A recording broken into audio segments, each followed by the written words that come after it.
Pause for a moment and consider this thought. Many of us are having conversations at home we should be having at the office. What do I mean by this? So there is an issue, maybe there's an individual, maybe there's a behavior, maybe there's some situation that's taking place at the office, and we take it home and we share it with our loved ones and put them under the stress as well. Why don't we think that we have agency to deal with office things in the office? Hi, I'm Trevor E.S. Smith, and I'll be your guide through today's Success with People livecast as we explore the whole issue of developing toxicity free teams. And the way to do that is through recognizing early signs of toxicity. We know that toxicity matters. Yes. We feel it, you know, we feel the tension. We see whether it is directly with us or with others. We are aware that this is taking place. And so, toxicity, as we know, really can be debilitating, can sabotage. I'm aware of a situation even right now where one toxic individual, you know, has really just thrown an entire group of people into, you know, all sorts of frustrations, um, to the point now where senior management has to be involved. And it seems as if this might even escalate into legal issues. This is not something to ignore. It can, in fact, through all our efforts to produce high performing teams, and critically, it impacts us. Our health is at risk when we endure toxic environments. And so today we want to look at three, because as usual, we make a commitment to complete these Success with People live casts within 30 minutes. 35, at the outside, we might be wrapping up. So if you allow 35 minutes, you'll be good and clear. All right. So let's look at three. Normally, let's work with three key points. All right. So the first sign of creeping toxicity is when communication breaks down. And it might not be the obvious things where people um, are throwing chairs and so on. I've had that experience where toxicity got to the point where the chief accountant at a Christmas party is actually throwing chairs and doing things like that. So in a team, we need to have honest, transparent, authentic communication. That's a key pillar, platform on which one can build a high performing team. However, when that is absent, then the whole dynamics is questionable. And so early detection is critical, but I must tell you, it's not as easy as it sounds. Yeah. Because the breakdown in communication is not necessarily, big bang. It's a subtle creeping, you know, activity. These behaviors are sort of creeping unnoticed. You can feel tension sometimes, but maybe um, many people just ignore it, yeah, or feel that they have no agency with respect to it, or feel this is not their business. Yeah, I will just let it go. Like, it's not in my place. Maybe it is in your place. So, what are some of the signs then of this breakdown of communication? First one is what we call this passive aggressive behavior. We a little sarcasm, a little snide remark, etc. Maybe there's no, why.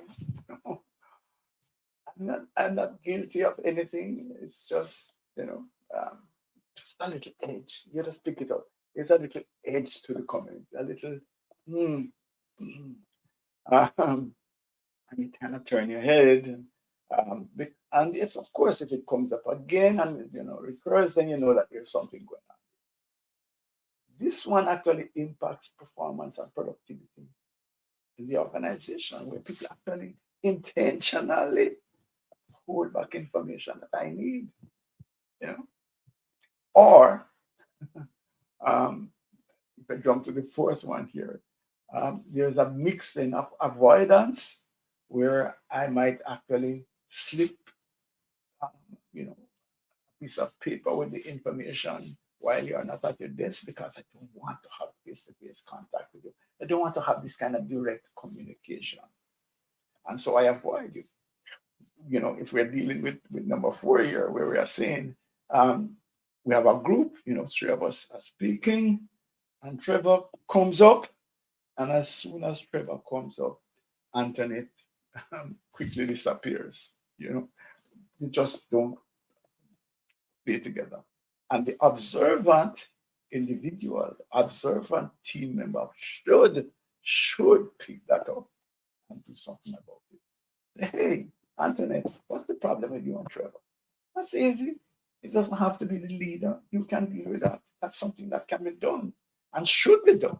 Hey guys, what's happening? I notice you guys are avoiding me. What's happening? When you ask me to go and, give this information to John, what's the problem? Why you and John not communicating? That's something that team members can deal with. Just nip, what is it, cut off the toxicity early in the piece. The other one is, of course, pretty rude, where somebody's speaking to you and you're not really paying them. None of the communication 101 that we know, where you're supposed to be, eye contact and nods and yeah, ask questions and, do I understand you to be saying so and so. None of that is taking place. And so also the opposite now, where you're too proactive, where you're interrupting. No, okay, I hear this. I don't want to hear any more of this. Yeah, you cut off people without listening. So those are signs that you can pick up, and if left unattended, those things can lead into high stakes toxicity. So what are some of the solutions? Quickly, one of them is to encourage by your behavior open and honest communication. Yeah, Antoinette, I noticed that there's something, I don't know what I've done, but can we talk about it? Because I seem to have offended you in some way. Just talk. It's not life and death. Just go and deal with the issue. Um, so that's one. And yes, I need to use the technology that works. And I'm telling you that the discerning model, where we understand different behaviors, we use the four quadrant disc framework to communicate, to understand. In my experience, been doing this for a while now, there a lot of conflict arises from a simple misunderstanding of behaviors. So, for example, an individual who has a preference for conscientiousness, a C style, sometimes has a real difficulty relating, functioning effectively with someone who has a preference for um, influence, the I style. They just, the C style wants peace, quiet. They don't want to have a constant conversation. They want strict compliance. They want you to do this step by step by step along the lines laid out in the policies and procedures. Where the I style wants some creativity, you know.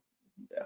So there is that. But if we use the model, what we call it our discerning communication model, if we help people to understand the framework and to understand how to communicate from their preferred style with others, it makes a huge difference in terms of the dynamics within the team.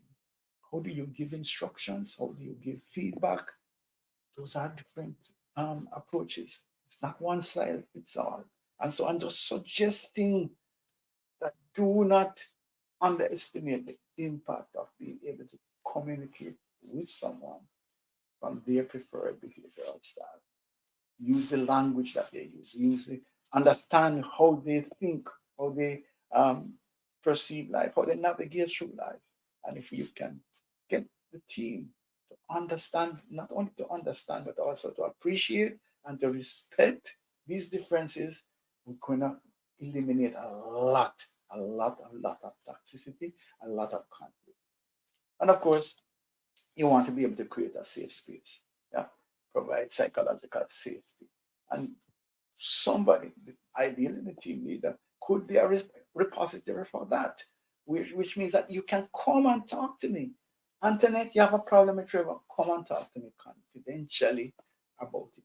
I'm not going to run on behind Trevor now to say, you know what, Antoinette, no, I'm a responsible individual who can take on board the challenges that you're having and to see how we can navigate through it. Somebody needs to play that role.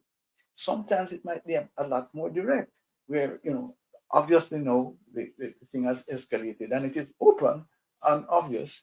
And so we might need them to broker some kind of a dialogue between the parties. Yeah, come Trevor, let's start and then let's get together and see how we can work this out. Of course, please, no band-aid, try to get to the root cause of all of this. All right, so let's go again now. The next one, this one is cute actually, is the whole question now of the passive aggressive, the micro. So yeah, it's not open, like you would have a D style individual who would just call a spade, and it's done there. Yeah, some people find that offensive, but at least it's out, you clear it. You understand that done speaks like this, you know where done stands and it's done. Mm. Others who really are pushing the needle, but it's like an innocent. I am my hands are clean. I'm a peacemaker. I'm not like Dan who shouts at people and sometimes pushes the envelope. But there's this little needle.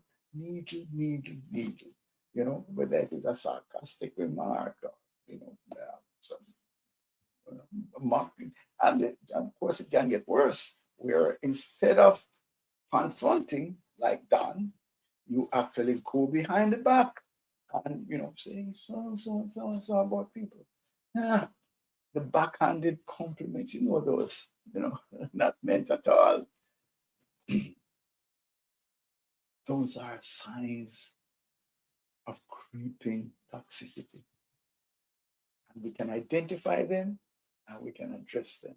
Oh, I'm suggesting that this is not necessarily the role of the team leader. To be honest, sometimes the team leader is the problem.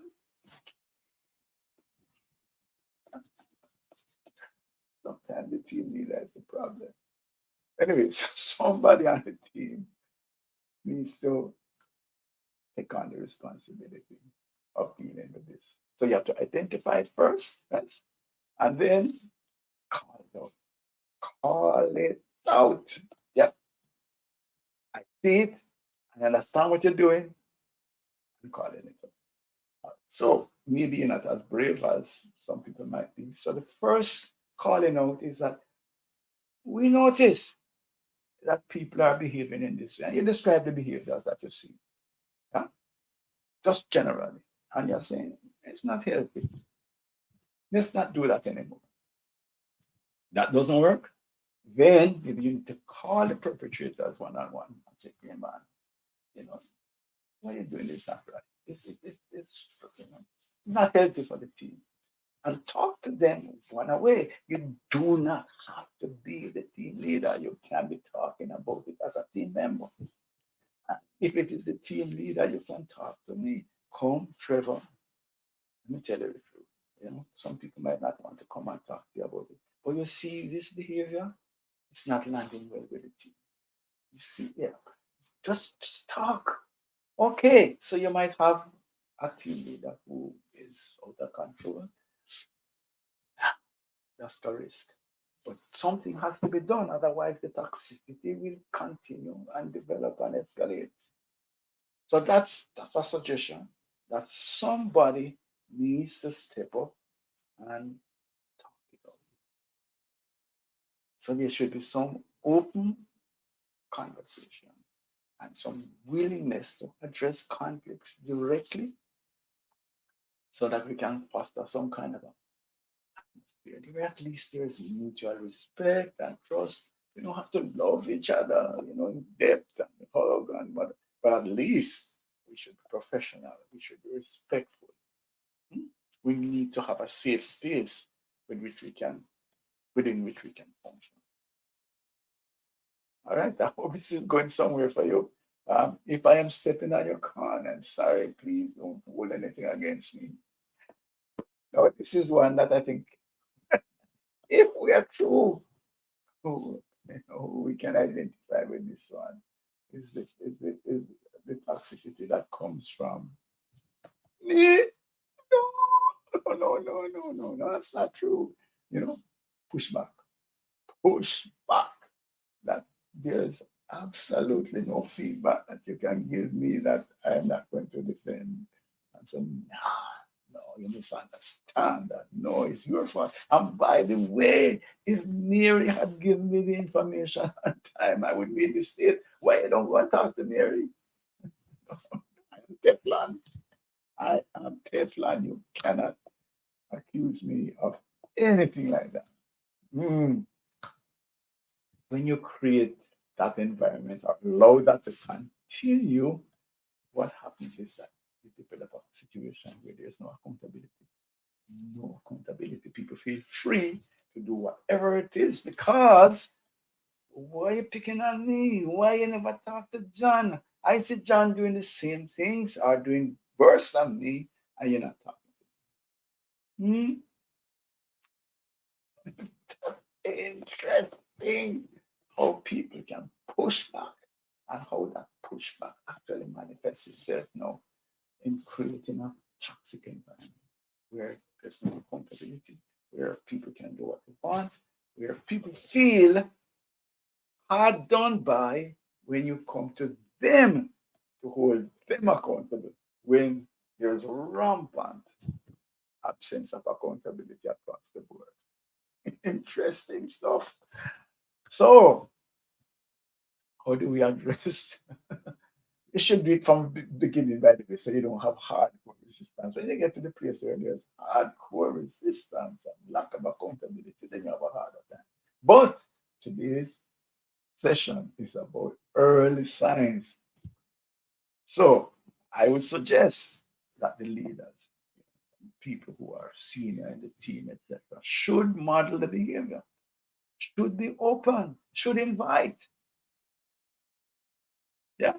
And like David in the Bible that says, search me, oh God.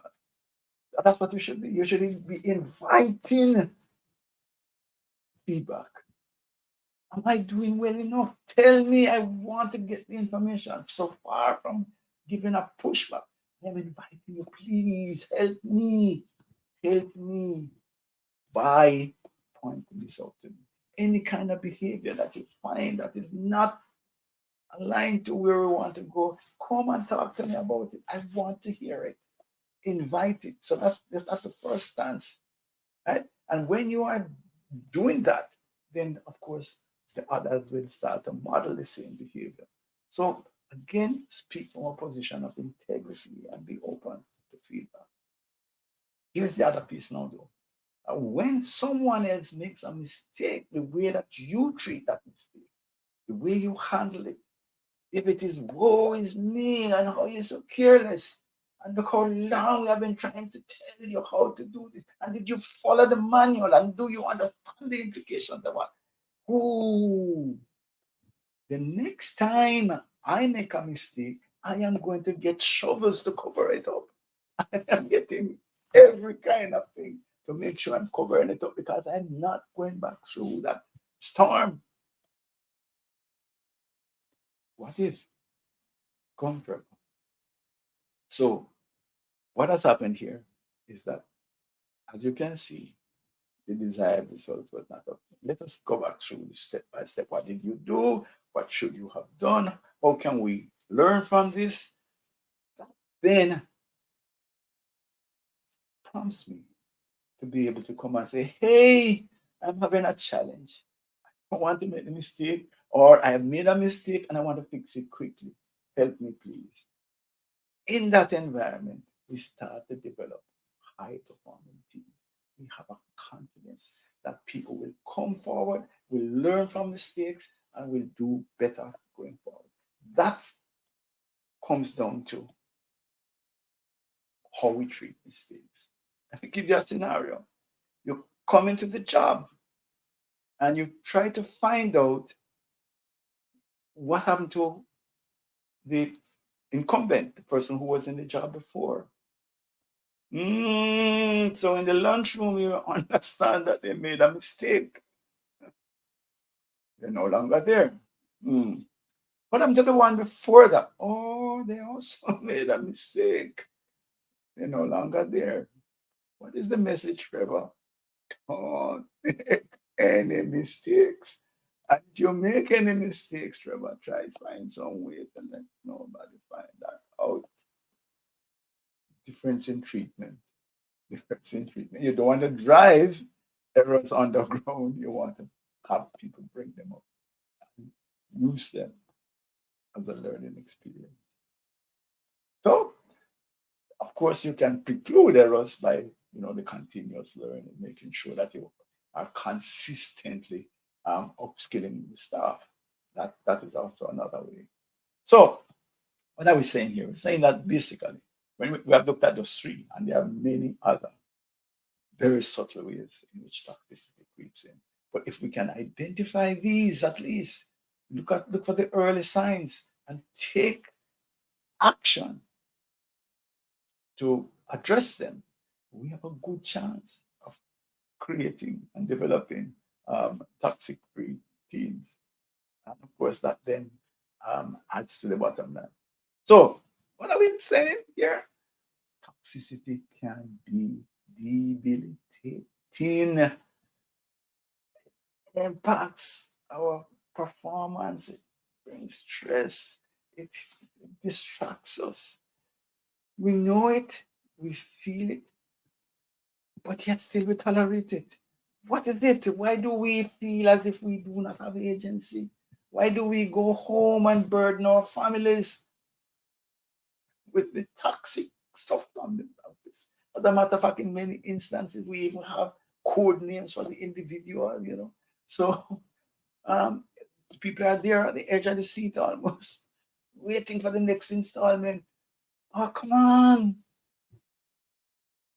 We can deal with the office things at the office. We have agency. Let us pick up so that we no longer have to suffer or endure toxic behavior. Key though is to snip it early, cut it off as you see it coming up. So my invitation today, my little rant. Maybe I said, Neil, the toxic man. Look at how he's talking so emphatically. Why is he not so? Why is he not calm? Why is he, accusing me? I am not the one that's toxic. Okay, I'm sorry. I apologize.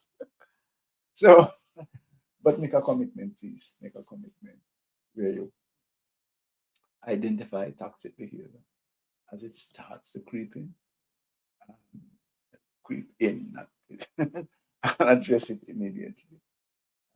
So don't suffer in silence anymore at work. And don't absolutely stop burdening your family. Please, you know, let's have some fun at home. Don't bring the office home. And you know, I believe that we have presented you with some solutions here. So you can just have a quick scan back through this rant and see if you can find some solutions. Right? And this is not just for leaders, as I've been trying to say. We have a collective responsibility to cauterize this cancer, and so that we can have more peaceful life. Your next steps, usually I want to encourage you to be intentional about what it is that we have discussed. So address this whole issue of toxicity. And again, because this involves your colleagues and so on, I would suggest that you share this very link. That is one way you can deal with it. Is just share this link with your colleagues and set up a discussion. So if you're afraid of your team leader, here, by the way, here's a link. Interesting subject. Let's have a team meeting around it. That's it. And if you want to access similar content, like all the live casts, we have a YouTube channel. It's Success with People Academy. And if you want, you can remember the number as well is 5735. But if you just search on YouTube for Success with People Academy, you will be able to see a series of these live casts. And as usual, I would love to have a conversation. No commitments. Just let's start. Let us see um, if you have issues or what it is that we can do for you. All right. So just send me an email, info@successwithpeople.org, or make it simpler. Send me a WhatsApp message, 876-535-6677. And who are we? We are part of the InfoServe group. We are Success with People Academy, which is our brand. And we deploy our discerning model of communication. We have done a lot of work using the DISC framework to create tons of content. Books even. So if you want to have some literature that we have done, you can actually just send us maybe an email again. Just say send books. I don't want to spend the time now telling you what they are, but we have literature that in high demand that we are creating around this concept of the discerning model of communication and leadership. And we also have our REAL leadership framework that we use. But critically as well, we are franchise holders for behavioral DNA assessments from Extended Disc and the Revolutionary Things platform. Give me a shout and let's talk. Let's talk. Seriously, let's talk. That's it. Out within 30 minutes today. But I really want to emphasize that the toxicity has implications not only for performance, but for your health, for your health.